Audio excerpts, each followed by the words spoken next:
Chapter 1044 of One Piece will most definitely go down as one of the greatest manga chapters of the decade. This was hype. This was long awaited. This was surprising. And boy, oh boy, was it so on brand for the one-of-a-kind series that is One Piece. We begin with Zunisha facing the many encroaching ships of the world government, all the while hearing the drums of liberation, which signified his ever-long-awaited return, the return of Joy Boy. Luffy had regained consciousness and was confused. He wasn't exactly sure what was happening to him. He had no idea how he could possibly still be able to stand. After all, he lost. The CP0 agent intervened at an ever-pivotal moment of his fight against Kaido, where the two sought to spend the very last of their strength for the sake of concluding things once and for all. And on account of this interruption, Luffy was encumbered and defeated. Yet despite this reality, Luffy, with the drums of liberation sounding off, and a staggering amount of Conqueror's haki leaking out from his body, was having an absolute blast. He was having the time of his life and could not stop laughing. Meanwhile, Momonosuke was visibly shaken by the revelation of Zunisha that Luffy is in fact Joy Boy, a statement which Yamato too would be shocked by, and rightfully so. After all, Oden's journal placed a great deal of emphasis on the importance of Joy Boy and his fated return to the world. So much so that Oden made it his objective to open the borders of Wano for Joy Boy's sake, a prospect which only just recently, 3 chapters ago, Momonosuke was very much wrestling with. Without the full picture, without knowing what Roger and his crew saw on the final island, the details of which his father annexed from said writings mind you, Momonosuke was not sure about opening the borders as he feared the idea of exposing the people of Wano, his people, to any more danger. So to now know who Luffy truly is, I'm sure will be a major development for him on that front. From there, we would be taken to the pleasure hall, where we would find Sanji who, like Luffy, had recently regained consciousness. He had previously defeated Queen and was presently being tended to by the woman he had saved from the All-Star. Sanji was panting and out of breath, but would be alerted to Luffy's presence by way of observation haki. And the same would ring true for those battered on the live floor such as Kid, Law, Hyogoro, and Marco. And Marco would be the one to let the crying duo of Nami and Tama know that Luffy was still alive, much to their shared relief. I mean, Nami just before incurred the wrath of Kaido in her refusal of such a grim reality, so good for her. But from there, we would leave Wano for a bit for the sake of receiving commentary from the Council of Celestial Dragons, known as Igorose, from the Hall of Power, located in Mary Joyce. One of them would question the actions of their collective, as for the sake of ridding themselves of the threat Luffy posed, they had ordered one of their best agents to sacrifice himself to get the job done, furthermore serving to incur the aggression of Kaido, one of the 4 emperors. And to this, another would respond that they didn't really have much of a choice considering the alternative would have been far worse, that dealing with something this problematic was a necessity. So yeah, with Luffy still being very much alive unbeknownst to them, you heard it straight from the horse's mouth, the world government is in big trouble, as is the worst case scenario is coming to pass against them. These guys pledge their allegiance to the present holder of the empty throne, the ever mysterious sovereign, Imu, the likes of which very clearly perceives Luffy among some others to particularly be a threat. For them to so suddenly decide to target Luffy with this much emphasis and fail likely will not reflect well on them and their capabilities. With that, another would let it be known that regardless of the era, the world government has perpetually, over the course of 800 years, failed to acquire Luffy's fruit, the Gomu Gomu no Mi. And now with that, I have to wonder if this also means that outside of Luffy, there hasn't been a possessor of the fruit since Joy Boy proper. Yet even still, I don't think this inherently needs to be the case. I mean, all things considered, it would appear that it is the awakening of the fruit that truly incurred this concern. A devil fruit awakening is rather clearly an exceedingly difficult feat to accomplish, the likes of which have only been achieved by a small handful of known figures, the difficulty of which appears to vary from fruit to fruit. And since Luffy has been exceedingly creative with his abilities since the very beginning, yeah, I'd imagine this one in particular is in a whole new league of its own. The devil fruit's evasion of the world government would be likened to it purposefully keeping away from them, which was certainly a possibility, as according to them, all Zoan fruits possess a will of their own. And furthermore, Luffy's in particular possesses the name of a god.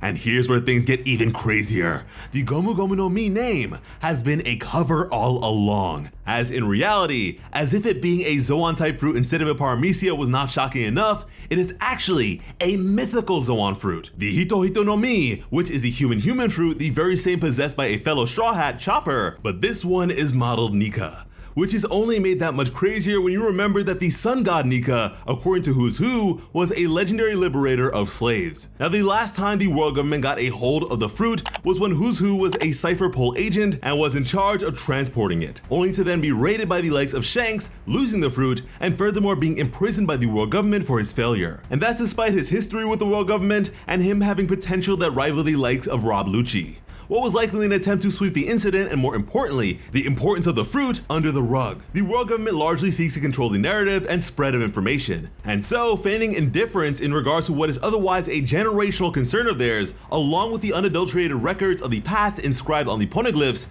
is arguably the best they can do. Speaking of which, how crazy would it be if Luffy can suddenly read these things now that he is Joy Boy? But now, on the front of Luffy's fruit in fact being a Zoan type, the question of why Luffy has not been able to transform into both hybrid and full animal forms may arise. However, in the case of mythical Zoans, they may at times defy the established order, as if you consider Sengoku and his version of the Hito Hito no Mi, which is modeled Daibutsu, or Giant Gold Buddha, he has only ever displayed his full-fledged transformation. Also, it could be argued that Luffy has been working his way towards this reality right before our very eyes by way of his fiery red hawk attacks. Now, I'm sure plenty of people will be confused by all this, as if the world government is so concerned by this power, then why haven't they dealt with Luffy accordingly, considering how long he has been in the game? Well, they have for years known Luffy to be in possession of the power, and admittedly have sought to take him down on several occasions as they would any other troublesome pirate. But a direct decree to have Luffy dealt with would draw too much attention, cause too many questions, and incur the bubbling of the very issue they would very much rather avoid. At least by knowing who is in possession of the power, they would be able to keep tabs on it as they have. On top of that, this information is highly classified,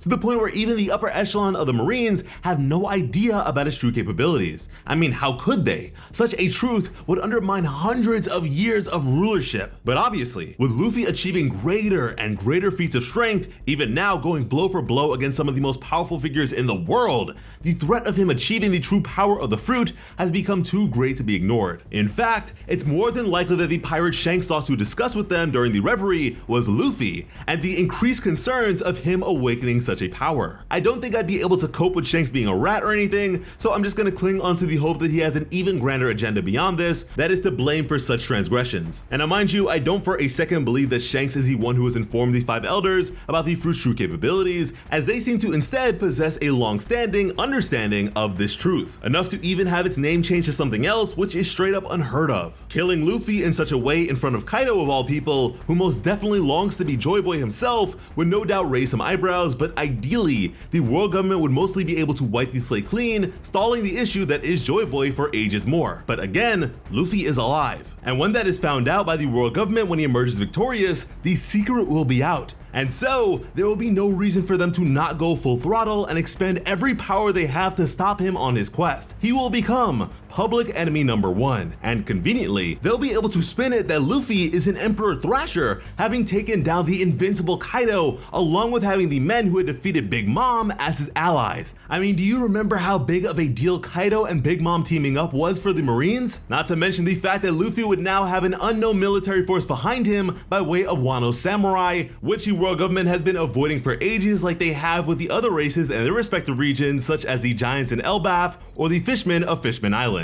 The powers of the fruit would then be described. The body of the user would obtain the properties of rubber. Meanwhile, their combat possibilities would only be limited by their imagination. Furthermore, bringing smiles to the faces of all others all over the world, they would become the literal embodiment of the warrior of liberation, the sun god Nika. Now, when it comes to awakening, the user's strength is increased exponentially, and they go on to have even more freedom, which was already so excessive, claiming it to be the most ridiculous power in the world, which in the world of One Piece is certainly no small feat. Ridiculousness expands well beyond any sort of barriers posed by devil fruit classifications. I mean, compare this to the likes of the late Whitebeard's fruit and Blackbeard's current fruit, the Gura Gura no Mi or Tremor Tremor fruit. This thing is largely considered to be the strongest Paramecia type devil fruit, revered by Sengoku to have the power to destroy the world. Meanwhile, ridiculousness is the unexpected, the incalculable, the bizarre, and the unknown. For the longest time, Luffy's fruit has been considered capable and cool, sure, but now?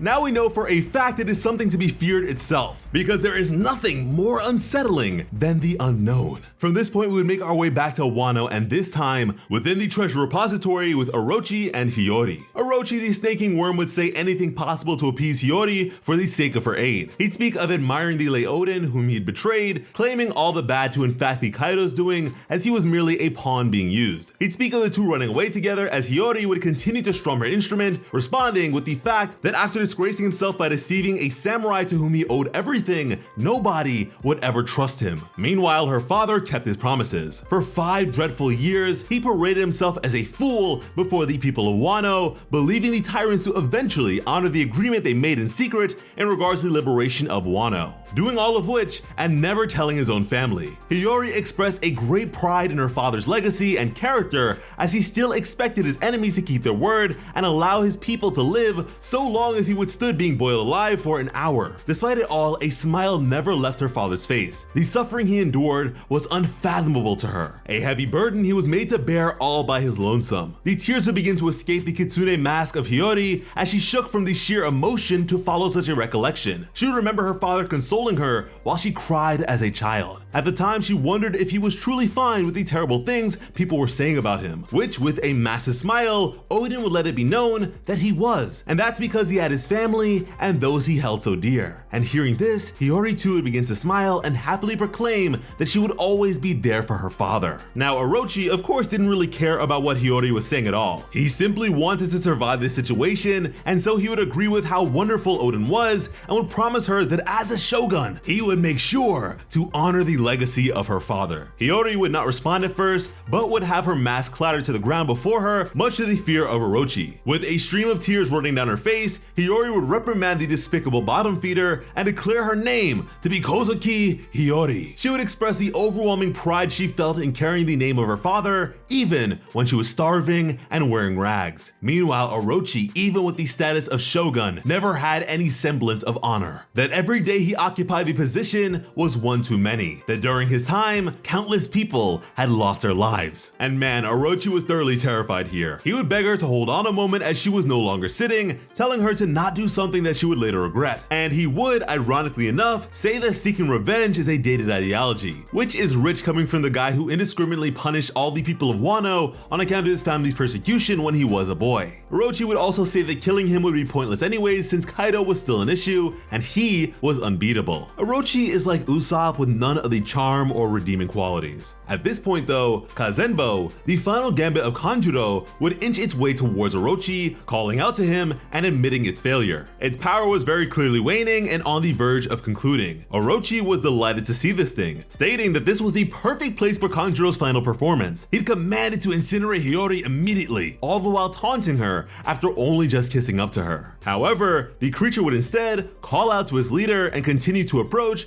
going on to ignite the villain, causing him immense pain. From which point, as she observed the scene, Hiyori would say that the dawn will come. After all, the Kozuki clan always keeps its promises. And this is the sort of belief that I would like to see Momonosuke adopt from his now more mature sister. And she's right, the dawn will come. The drums of liberation will continue to beat as the moon remained way up high. Luffy would leap up into the air, being illuminated by its light. He felt like anything was possible now, that he could keep fighting a bit longer, and also that his heartbeat sounded funny. Now there's a good deal to unpack with all this. Firstly, contrary to the concerns of some, it's not as if Luffy's consciousness has been overridden by another entity. No, he is very much still in the driver's seat despite these newfound capabilities. And on top of that, Luffy, by saying this, further corroborates the prior sentiments of the 5 elders, as truly, the possibilities are now endless. Luffy could already do so much previously and was only limited by his creativity. To have access to even more freedom than that sounds insane, and I cannot wait to see it. However, he does mention being able to fight for a bit longer. It's important to remember that this is the very first instance of him using the power at all, so we shouldn't expect to see the full extent of what it is capable of just yet. For as exciting and momentous as this may be, it is still only just a taste of what is to ultimately come. And then finally we have the mention of his heartbeat. It would seem that the drums of liberation are actually a reference to the sound of Luffy's heartbeat, which is pretty interesting if nothing else. But speaking of interest, the hype levels would rev up even more as Luffy would declare this newfound strength of his to be his peak. This was in fact Gear 5th. That being said, we have been able to see how much Luffy's been able to do with his other gears and how greatly they have differed from their early appearances till now. Gear Second previously required Luffy pumping his legs to increase his blood flow whilst expending a whole lot more energy and oxygen, which tired him out severely. Later, Luffy became able to use the technique incrementally for the sake of momentarily incorporating it into specific moves for the sake of limiting his energy expenditure. Not to mention he could now induce the very same pump effect from any of his limbs. Gear Third was riddled with issues ranging from a decrease in overall movement speed, adverse deflation effects, and most problematic of all, the extreme shrinking of his body in its aftermath, all of which later went on to be resolved. It may now also be used defensively and in tandem with armament haki for even more devastating results. And oh my goodness, we could talk about the development of Gear Fourth from Bound Man to Tank Man to Snake Man all day. Point is, despite it being his peak, Gear 5's potential is limitless, so it is the equivalent of saying your pinnacle is infinity. And good lord is Luffy powerful. His Conqueror's Haki would continue spilling out and seep into the live floor to the shock of everyone. Several of Kaido's men would suddenly begin to pass out from the power, and this truly caught Kaido off guard. He would look up, and you could see the fear and concern in his eyes. He saw and felt something, but was completely unsure what it even was. The faint silhouette of a figure could be seen amidst the smoke and crackling Conqueror's Haki, and with that, the Beast Pirates were dropping like flies, which was actually pretty great for our remaining forces, as it thinned the herd of would-be assailants like those hoping to claim the heads of Law and Kid as the men who defeated Big Mom. But from above, it would be the hulking hand of Luffy to grab hold of Kaido like a toy, much to the astonishment of everyone. Law, Kid, and Chopper included. Luffy's grin would be massive, and just like that, Kaido would be tugged right back to the roof with incredible speed and force as his eyes popped out of his head in especially cartoony fashion. And don't worry, there is plenty more where that came from. Luffy would wrap one arm firmly around Kaido as he would flex the other one like Popeye the Sailor Man after some spinach, or after he had some water following his confrontation with Crocodile in Alabasta. And like a page out of Captain Underpants, Luffy would whirl Kaido around and around, and all the while he was buffed up similarly to his size during Gear 4th Bound Man. Luffy would then proceed to slap Kaido onto the ground repeatedly, which was just like watching Tom and Jerry. He was downright clobbering Kaido and causing him immense pain as blood would spew from his draconic maw. All the while, Luffy was having a blast, and despite breathing heavily was laughing like crazy while stars whirled around Kaido's head. That being said, Kaido too was very happy to see that Luffy was still alive. After all, he was having fun fighting him too, from which point he would blast off with a breath attack. All the while, Luffy was having such a good time that he was literally on the floor rolling with laughter. However, his haki would alert him to a bit of incoming danger, and so he would leap up with his eyes jettisoning out of his head with his mouth agape. And in quick response, Luffy would then exemplify the true extent of his newfound power by gripping firmly onto the ground as if it were putty, only to then lift it up in a curving motion, the strain of which was certainly immense, but like the unfurling of a bedspread, he would have it bounce Kaido's attack back at him, which the Oni certainly was not expecting at all. After all, this opponent he had gone up against for so long was now using entirely new and unpredictable tricks. Truly, the Gorosei were not kidding. This power of his is ridiculous, and no doubt the creativity of Oda is the stuff of legend, so there is truly no greater title to possess. And after giving Kaido a taste of his own medicine, Luffy would again erupt into laughter, from which point we would get a really good look at the entirety of Luffy's new form,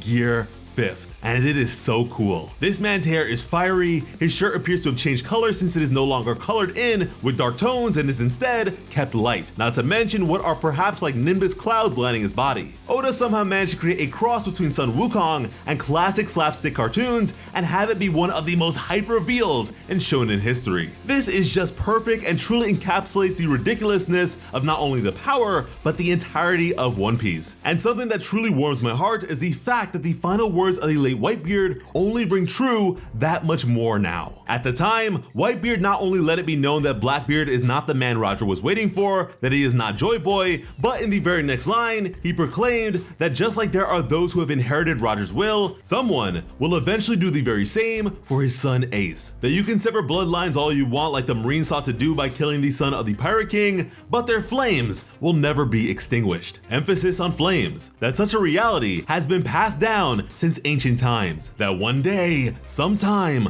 a person will arise to challenge the world and shoulder centuries of its history. And Luffy is doing all those things, even more so thanks to his fiery form, very much like his brother Ace. Kaido would apologize to Luffy for the actions of the CP0 agent that interrupted their bout previously, but Luffy was not bothered by it. He'd widely smile with his eyes and eyebrows now visible, letting Kaido know that it's about time they concluded things. Which is so exciting because it looks like we will need to be prepared for yet another 10 out of 10 chapter after this one, since the next issue of One Piece will have a color page and be featured on the cover of the magazine. Oh, and speaking of, there are plenty of instances that one could categorize as foreshadowing for all this surely. But one color spread in particular, featuring our many Straw Hats as Super Smash Bros characters, had Luffy dressed as Ken from Street Fighter with his hair, hands, and eyebrows fiery, which is insane. Mind you, this spread in particular could be described as one that foreshadowed plenty of power-related developments, and who knows, may have more to come. There's Zoro bearing the likeness of Link from the Legend of Zelda franchise, famously known as the hero of Hyrule, chosen wielder of the Triforce. The Triforce being reflective of Zoro's use of 3 swords. Link also notably wields the ever-famed Master Sword, which chooses its wielder very much like Enma, alluding to what was to come from his fight against King. And similarly, in the case of Sanji, we have him bearing the likeness of an Inkling from Splatoon. Creatures which aren't exactly human, whose bodies may be contorted in bizarre ways and still be fine. Not to mention, he is also wearing a full-on battle suit to foreshadow his impending Germa situation. As always, I'm Slice of Otaku. Thank you all so much for watching and have an awesome day. I love you.